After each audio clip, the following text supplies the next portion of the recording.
I found a radio station that shouldn't exist. The voice on the radio knew my name. Someone was broadcasting from inside my apartment. About 6 months ago, I started taking the night shift at a warehouse outside the city, and after a few weeks the routine completely destroyed my sleep schedule to the point where normal daylight no longer felt real to me. I would leave work sometime after 2 in the morning, drive home through nearly empty industrial roads, and spend most nights sitting alone in my apartment while old television reruns played quietly in the background just to make the silence feel less oppressive. The drive home was always the same. Long stretches of dark highway, abandoned buildings covered in graffiti, flickering orange streetlights, and almost no other cars anywhere on the road. After enough nights, the repetition became strangely hypnotic, and I usually kept the radio on simply because complete silence at that hour started making me uncomfortable. One night, while driving through the industrial district during heavy rain, every radio station suddenly cut out at once. At first I thought the storm had interrupted the signal, but the silence that replaced the music felt unnatural, almost deliberate. There wasn't even static for several seconds, just complete emptiness coming from the speakers while rain hammered softly against the windshield. Then, without warning, the speakers exploded with distorted static so loudly that I nearly swerved off the road. A man's voice emerged slowly from the noise. Finally, he whispered calmly, "You stayed long enough." I remember laughing nervously because the timing was so strange that it almost sounded scripted, like the voice had been waiting specifically for somebody to keep listening after the stations disappeared. The signal didn't display a frequency number or station name. There was no music, no advertisements, and no background sound except a low electrical hum underneath the man's breathing. For several moments he said nothing else. I reached for the dial to switch stations, but before my hand touched the radio, the man spoke again. "You always do that when you're nervous." My hand stopped immediately. The voice continued speaking in a relaxed tone, almost conversational. "You tap your thumb against the steering wheel without realizing it." I slowly looked down. My thumb was tapping against the wheel. Over and over. The inside of the car suddenly felt much smaller than before. I tried convincing myself it was coincidence, but deep down I already knew it wasn't. The man chuckled softly through the speakers. "You keep checking your rearview mirror too," he said. "Even though there's nobody behind you." A cold sensation crawled up my spine because he was right again. I had checked the mirror at least 6 times in the last minute alone. The empty highway behind me stretched endlessly through darkness. No headlights. No movement. Nothing. "You should stop looking back there," the voice whispered. I switched the radio off instantly. The car became silent again except for the rain. For a few seconds nothing happened. Then the radio turned itself back on. Static screamed through the speakers before the man spoke again, sounding much closer this time. "That was rude."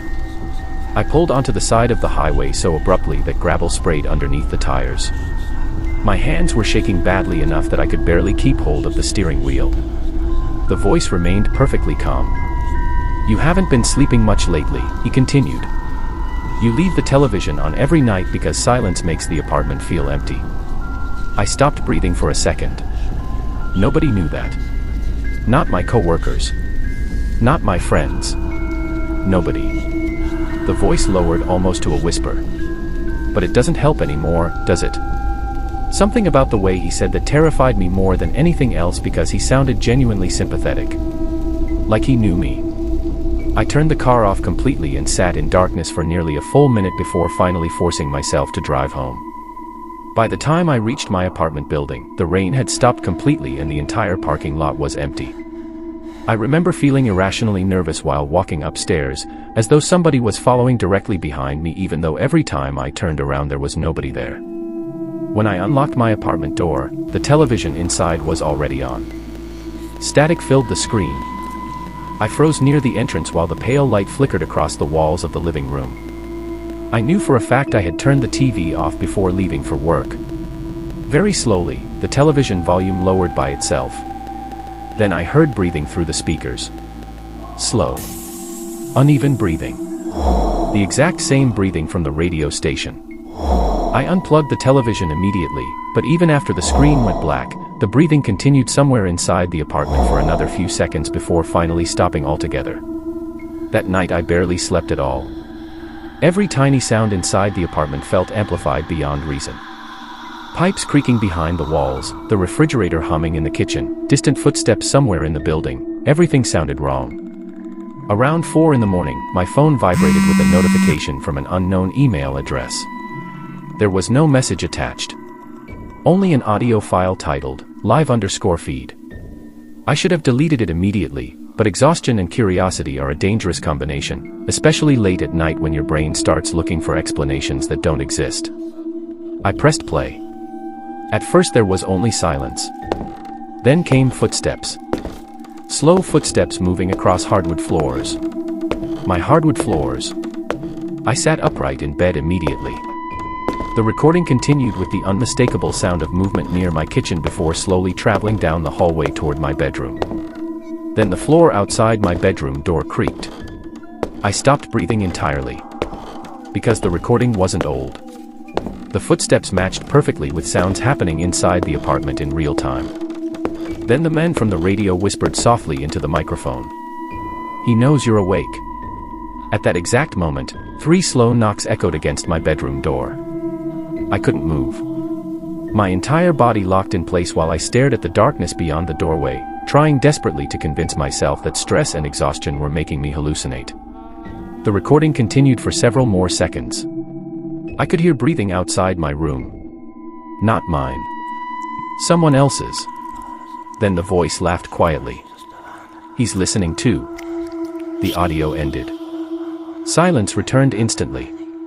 I remained awake until sunrise with my eyes fixed on the bedroom entrance because every instinct in my body told me that if I looked away for even a second, I would see somebody standing there. The next day I searched online for the station for almost 4 hours straight. Nothing. No archived broadcasts. No station number.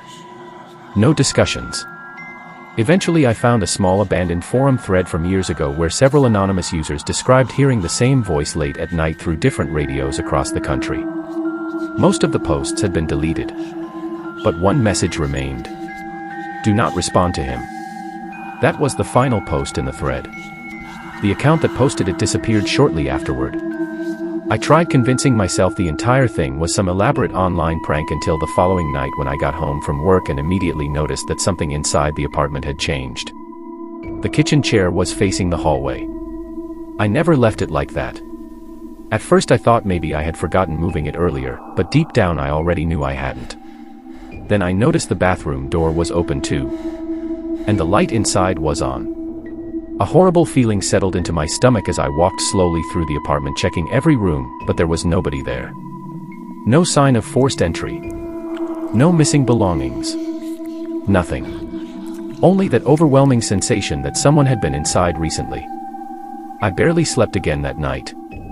At exactly 2:13 a.m., every electronic device in the apartment suddenly turned on at the same time. The television. The kitchen radio. My phone. Even the broken clock radio in the closet that hadn't worked in years.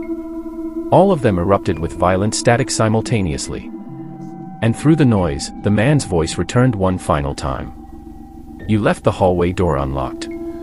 The apartment became silent again. Then I heard footsteps outside my front door. Slowly approaching from the far end of the hallway. One floor at a time. Not walking. Dragging. As if something heavy was pulling itself closer through the building. The lights in my apartment flickered weakly. The voice returned through the radio in the kitchen, now barely above a whisper. "Don't look through the peephole." The footsteps stopped directly outside my apartment. Complete silence filled the hallway. Then, very gently, something scratched against the other side of the door.